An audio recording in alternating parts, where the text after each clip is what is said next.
Hey, here we go. May 31st, Sports Bet Betting Insight today. Pauly and Teddy, SBRpicks.com. NBA Finals are here. Series preview, game one as well.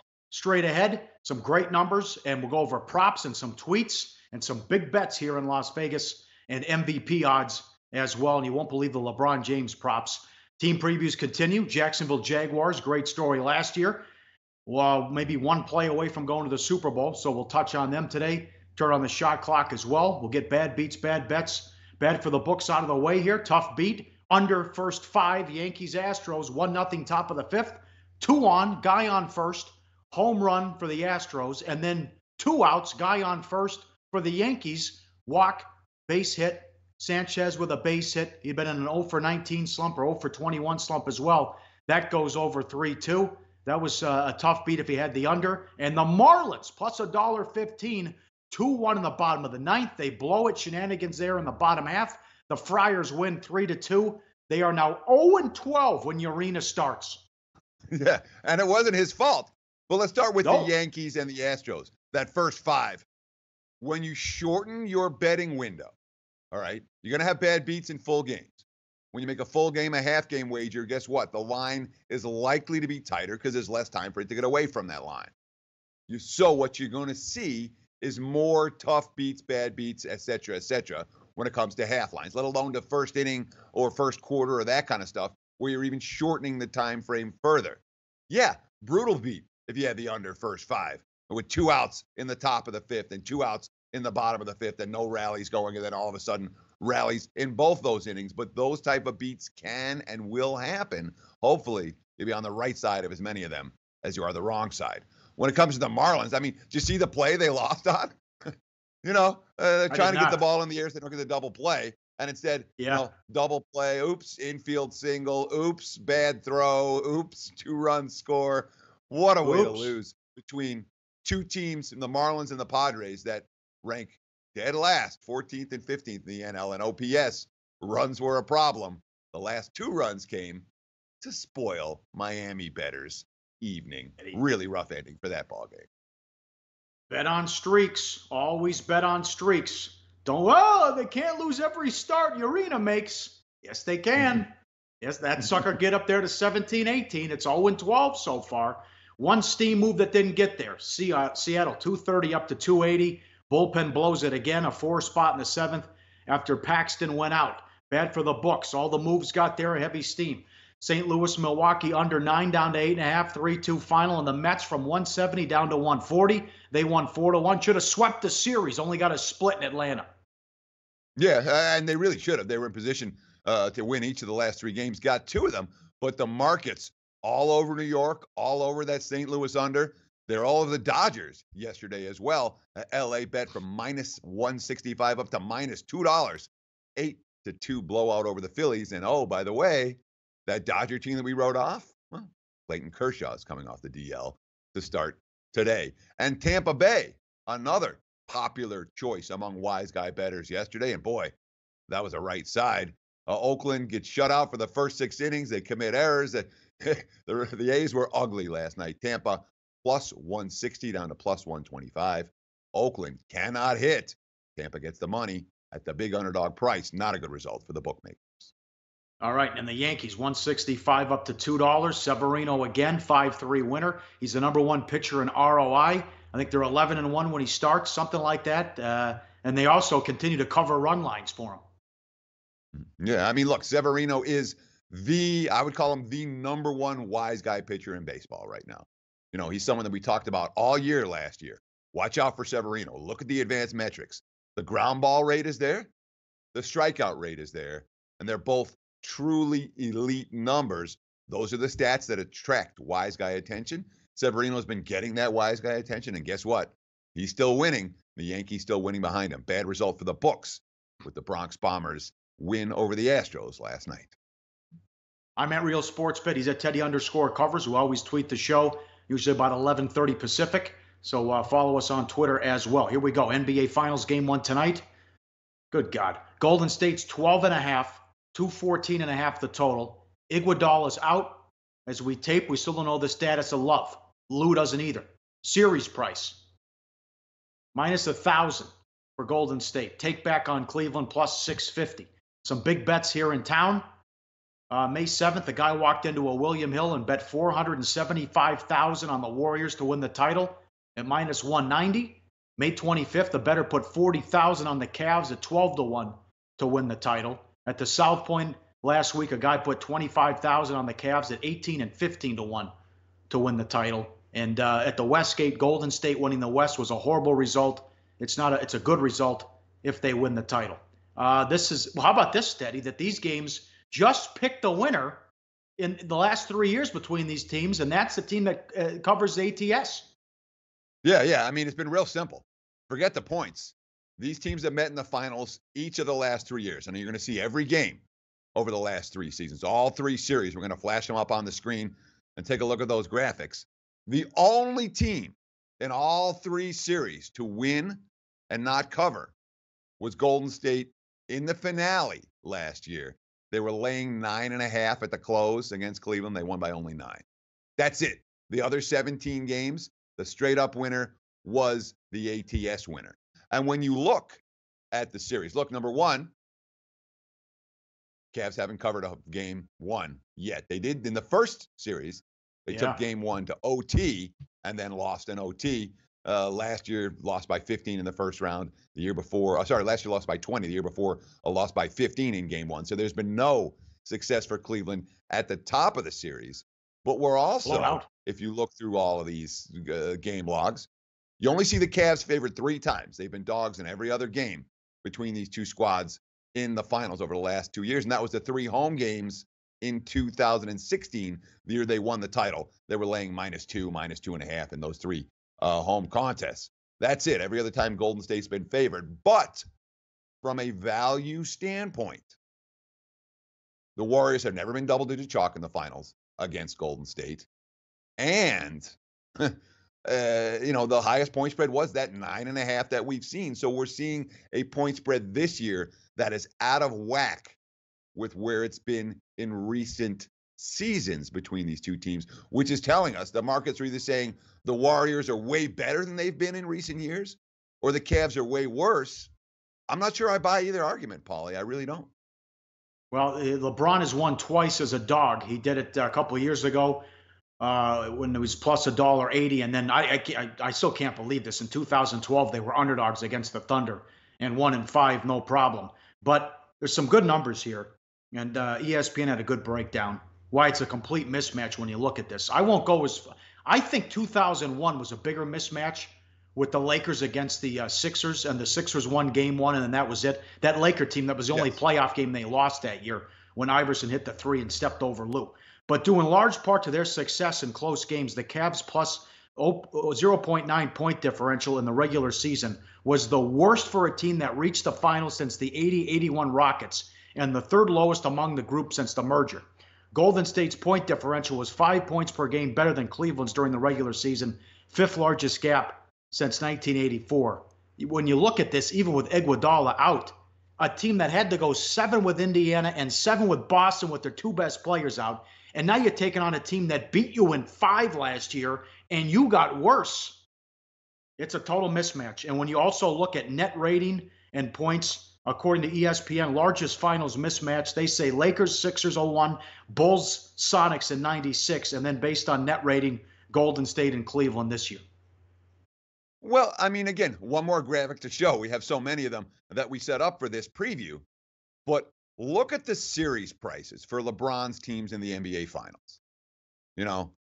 I remember a pretty big mismatch, 2007. The Cavs, their first finals trip, LeBron's first final trip, they took on the Spurs with multiple rings on their fingers. Cleveland was plus 360 in that series. All right. Here they're plus 650, and even this is outdated. I mean, there's a plus $7, plus $8 on the Cavs. I'm not saying that Golden State shouldn't be favored. I'm not saying that Golden State isn't the better of these 2 teams. I'm not saying that the stats for the regular season and the postseason aren't going to show that Golden State's a great team. What I am saying is that this line, the point spread and the series price, is out of whack with where it's been in current reality in the NBA. All right. in the 21st century. We haven't seen teams like Cleveland priced this way, even against teams like the Warrior. And frankly, this year's Warriors team is not better than last year's Warriors team, especially with Iguodala hurt and Curry, one misstep away from perhaps being back as a question mark moving forward. If you're betting Golden State and you want to be a bridge jumper and lay 10-1 or 12-1, what happens if Steph Curry's hamstring flares up or some similar type thing? That would concern me if I wanted to lay that price with Golden State. It's also infuriating to Kerr that they can't put together back-to-back games and play well. Every time they have a good game, it's turnover city, and they struggle in the following game, something Kerr's talked about many times. And even though they beat the Rockets without Paul, Game 6 and Game 7, they were down double digits at the half, which also begs the question and why this could get out of hand. What if the Warriors get off to a hot start? They're the best team in the league in the third quarter. The gift that keeps on giving. They were plus 62 in the third quarter alone against the Rockets in the Western Conference Finals. So if they blitz Cleveland in the first half, they're going to take care of business in the third quarter. Then they really don't have a shot. Yeah, but the one thing the Cavs can do, and they didn't do that much of it against Boston, and they really haven't done that much of it this postseason, with the exception of maybe Game 3 against Toronto? They were raining threes. Cleveland can rain threes, just like Golden State can rain threes. We've seen them do it on multiple occasions throughout the course of the season. And again, hard to do that 4 straight games, but can they do it once, twice, maybe even 3 times in this series? Absolutely. But another fascinating thing with these odds, could they drain shots in this series? You bet they could. I'm not saying they will, they could. It's not beyond their capability. The question for Cleveland comes on the defensive side of the basketball, where Golden State's a lot better than anyone that the Cavs have faced in the Eastern Conference. But when you watch Cleveland's defense during crunch time of tight games, it didn't measure the stats that you see for the season that say Cleveland can't play D, the number 29D, blah, blah, blah, blah, blah. The eye test for the Cavs defense, far better during crunch time than the stats might show. But look at the finals MVP odds, Pauly, to give you a clear illustration of how big a dog Cleveland is in this series. LeBron at 13-2, to win the MVP versus Durant and Curry as the 2 co-favorites. Essentially, the Warriors' chances to win the title very much reflected in those MVP numbers. Maybe take a shot with Clay or Draymond at 25-1 to win the MVP. Also, the supporting cast has been horrible on the road. And the Warriors have done a great job on Kyle Korver. So if they can't get him going, you're down to J.R. Smith, and Hood doesn't even play. So who knows what Lou will do and who he'll put out there as for when he goes to the bench. Now, these props are crazy. How about this? Here's LeBron, his averages the last 3 years in the finals. Last year, he averaged 33, 12, and 10. 2 years ago, he averaged 29, 11, and 9. 2015 finals, he averaged 35, 13, and 9. He should have won the MVP. Highest one-game total by LeBron, over under 42.5. Will LeBron have a triple-double? Yes, minus 280. Will he average a triple-double? Yes, plus 325. I mean, look at how high these numbers are, Teddy. And I'm telling you, there's no way I want the under. Exactly. I mean, this is an example of props that are priced in a range that you can't get involved. I want LeBron over. I want LeBron triple-double. I think he'll get a triple-double in this series. But price isn't right to make any of those wagers. How about this one from our friend David Payne-Purdom over at ESPN?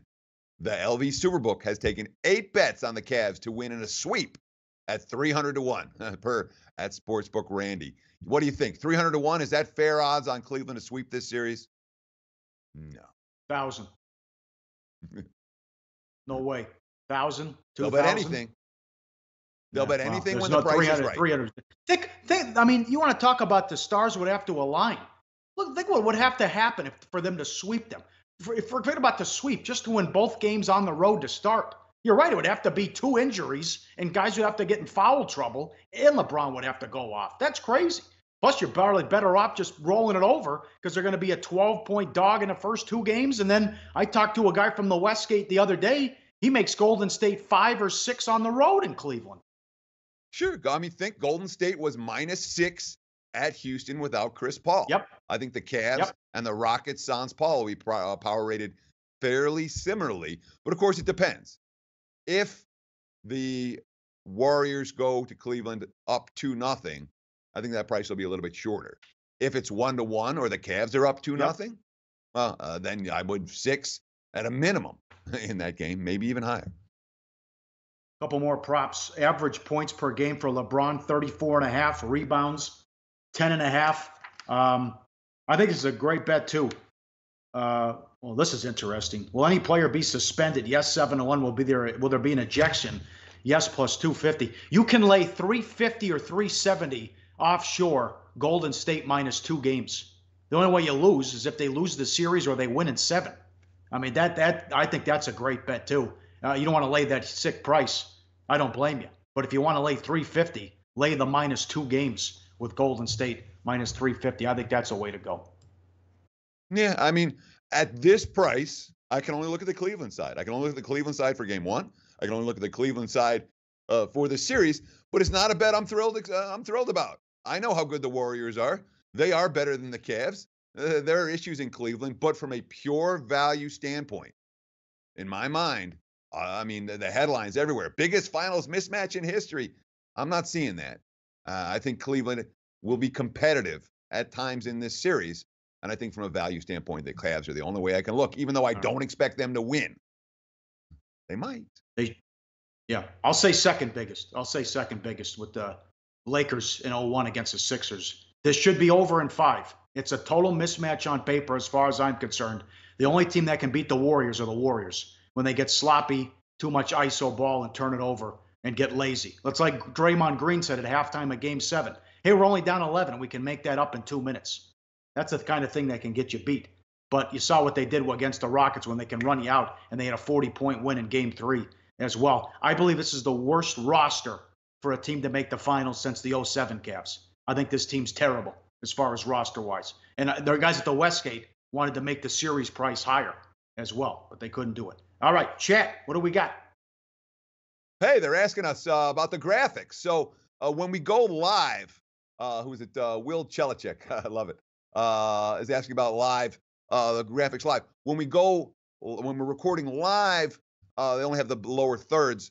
When the clips come out, as Pauly talked about at the top of the show, usually between 11, 11:30 Pacific time, all those are graphicked up. So you can see everything we're talking about just when we do it live. You can't see it. Eric Torres, guys would have to be hurt. Yes, but guys do get hurt. And the Warriors in particular have been a team where basically every key guy this season at one point or another has been injured. And I seem to remember a Draymond Green suspension having a pretty big impact on an NBA Finals not that long ago. Al Cervic, I'm eye to eye with Teddy's perspective. Thank you, Al. I appreciate that. Eric goes, that's so true, Pauly. Warriors are nothing. So we're certainly getting a nice back and forth debate in the chat as we talk about this. Yeah, well, you want to argue with the odds makers, go ahead. But this is one of the highest power rated teams we're ever going to see. I mean, look what they're laying against Houston, and look what they're laying here. So, but the odds makers don't respect Cleveland, and I agree. They were lucky to make the finals, and they had to go 7. They had to go 7 with Indiana, and they shouldn't have won that series. Oladipo couldn't make a shot for 3 games. But we'll see what happens, and fingers crossed that we at least get some competitive games. Jacksonville Jaguars win total 9. 10-6 straight up last year, 9-7 against the spread, 8-8 with the totals. Number 2 defense in the league, number 1 pass defense. Run defense struggled. They were at the bottom, 27th, according to Football Outsiders. It was more run first offense. Taking Fournette in the draft was huge. Bortles didn't. At times he was okay and didn't turn it over. But the defense was sick, Teddy. They get 1 stop or a couple first downs against the Patriots, and they would have been in the Super Bowl. Yeah, they would have, could have, should have been in the Super Bowl, but they weren't. And now it's the season after we've seen the Jacksonville Jaguars make a huge leap. Remember, Jacksonville goes from bottom feeder to, one of the favorites to win a competitive division. That's a big leap. And when you're talking about season wins, a team that was priced, 6.5 last year? Now they're being priced at 9 this year. No question, that defense looks every bit as good for 2008 as it did in 2018 as it did in 2017. 4 first or second team all pros on that defense. And, from all indications, you if you watch that secondary play, how good that they were, but you got to score points in the modern NFL. And the Blake Bortles issue continues to be a question for me. Bortles showed signs last year. He improved last year. He finished in a passer rating of 84.7, which was significantly better than it had been. But to look at Blake Bortles and say, this guy is a Super Bowl quarterback, he didn't pass the eye test last year. I'll put it that way. No. Jacksonville won in spite of him, not because of him. I agree. I would have moved on. I wouldn't have re-signed him. Alex Smith tried for some other guys that were out there, even McCarron. All that money, the extension they gave him. He's not completed more than 60% of his passes in 4 years, and he ranked 20th in the league in passer rating. So I'm with you there. They also let a couple of his wide receivers walk too, Teddy. So that hurts as well. And listen, they didn't trust him. You remember the Buffalo playoff game? And you also remember the game against New England. They're coming out in the second half running every time on first and second down. And I would expect to see more of that strategy again in 2018. This team is built to run the football with Leonard Fournette. And you look at what they did in the offseason. What they do? They found the best available free agent on the offensive line, and they got him, and Andrew Norwell from the Dallas Cowboys.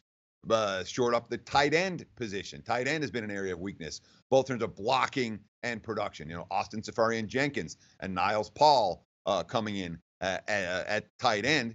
And those are areas that, in theory, should help Fournette and Chris Ivory, move the football on the ground and leave less for Blake Bortles to do. This is most assuredly, Pauly, a squad that wants to ground and pound.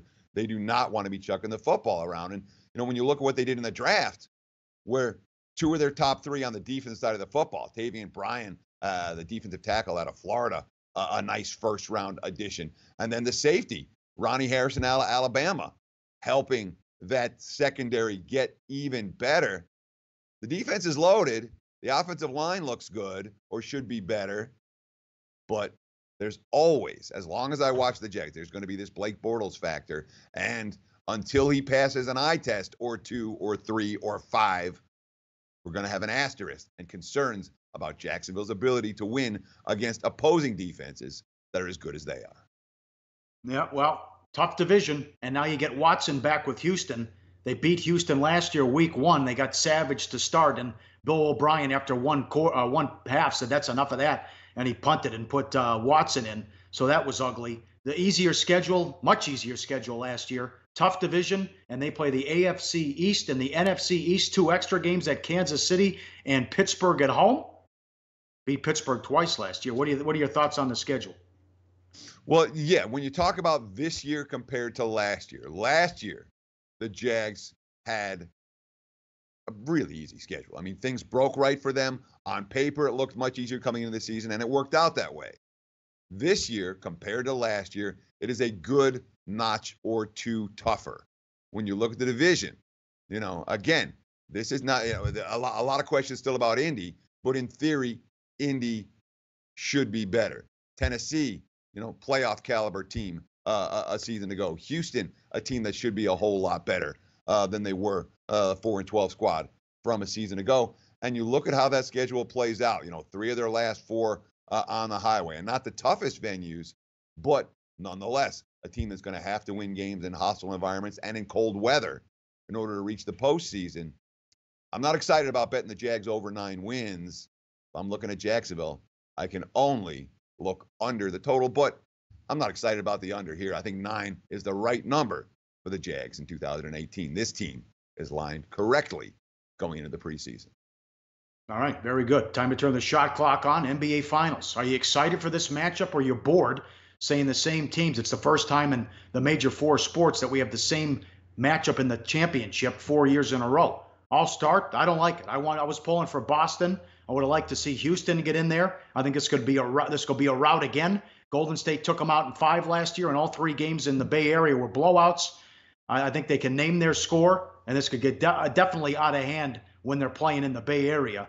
I think Golden State wins in 5, and I'm tired of this, and hopefully LeBron Fingers crossed that LeBron leaves Cleveland and goes to a different team. Chris Paul already recruiting him. I'd love to see that. Yeah, why? And so Chris Paul can get hurt in another Game 7 or come up short in another postseason game. Come on. Hey, Chris, and I don't mean to get in front of the shot clock here, but when we look at Chris Paul and his career right now, the only adjective I can use to describe it is loser. Now, NBA teams, same squads 4 years in a row. Are we bored with it? Yes, we're bored with it. I'm bored with it. You're bored with it. I expect ratings to be down. I don't think the NBA wants it necessarily. And yet, what are you going to do about it? You know, the NBA is a superstar league, and the superstars find ways to win playoff games, whether it's calls, whether it's confidence, whether it's hitting ridiculous shots like LeBron did about 10 times so far here in the postseason. Is it good for bettors? No, I don't like any of these dynasties. Yankees, Cowboys, the Bills won 4 in a row. I don't care. Patriots. And it's better when new teams come in. For the fan, as a bettor, we take what they give us. Right now, they're giving us Cleveland, Golden State. At least we have a lot of history between these two teams to help us make our wagers. Makes sense. Warriors in 5. LeBron says enough. I can't stand Gilbert. Goes with his buddy Paul, and the Rockets take out the Warriors next year. LeBron, Harden, and Paul, good luck. They'll beat Golden State next year if they can get LeBron. Have to be a sign and trade like Paul did when he left the Clippers. Money time, play of the day. 501, 502. Game 1 under tonight, 214.5. 9-1 to the under the last 10 playoff games with Golden State based on the closing line. Totals are priced too high, Teddy, with the factor that they've been struggling at times on offense, silly turnovers. Keep going with the under here. They put these totals too high. How about how high was it? Game 4 against the Rockets was 227. We got down to Game 7. It was 208, 207, something like that for Game 7. So I think, and this is from Zach Lowe, and I totally agree. If the Cavs are going to be competitive, they have to muck it up, play ugly basketball like they did in 2015. Chew clock, use the shot clock, half-court game. You can't run with these guys. They'll kill you, then they'll go after you. They'll destroy you if you run with Golden State. Slow it down. Don't get in a track meet. Save LeBron. He's going to have to play a ton of minutes. Slow down the tempo. Half-court offense. Chew clock. Grind it out, which will lead to under 214.5 in Game 1. That's where we're going. We're back tomorrow. Game 3 Stanley Cup Finals. Also, we'll touch on Game 2 of the NBA as well. We'll recap what happens tonight and more NFL. Talk to you then on SportsBit. Betting Insight today on SBRPicks.com, at RealSportsBet, at Teddy_Covers. Talk to you then.